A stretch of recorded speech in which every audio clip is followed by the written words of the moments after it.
உதகையில் தங்கும் விடுதி நடத்துபவர்களிடம் அதிமுக கவுன்சிலரின் கணவர் பணம் கேட்டு மிரட்டுவதாக குற்றச்சாட்டு எழுந்துள்ளது. நீலகிரி மாவட்டம் உதகைக்கு ஏராளமான சுற்றுலா பயணிகள் வருகை தருவது வழக்கம். அவர்களின் வசதிக்காக ஏராளமான தங்கும் விடுதிகள் அமைந்துள்ளன. இந்நிலையில் கேத்து பேரூராட்சி கவுன்சிலரின் கணவர் ராஜேஷ் என்பவர் தங்கும் விடுதி நடத்துபவர்களிடம் பணம் கேட்டு மிரட்டுவதாக குற்றச்சாட்டு எழுந்துள்ளது.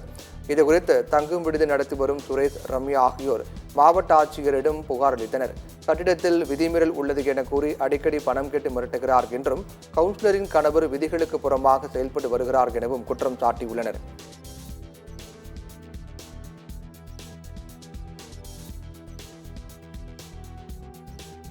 பண்ணதில்லை சார். இப்படி ஒரு ஆள் பேசணும்னா அவர் பின்னாடி அவ்வளோ பக்கபலம் இருக்கிற ஆள் தான் பேசுவாங்க.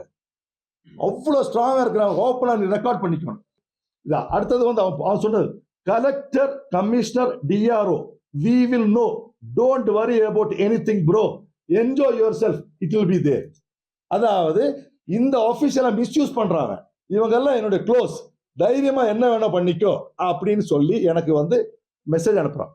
அது கீழே my Google number, tomorrow festival, donation for temple, இந்த டேட்ல ஊர் தலைவர்கிட்ட அந்த அந்த ஆளுங்கிட்ட கேட்கும் போது அந்த மாதிரி திருவிழா முடிஞ்சு போச்சு. முடிஞ்சு போன திருவிழாவுக்கு பைசா கேட்கிறான்.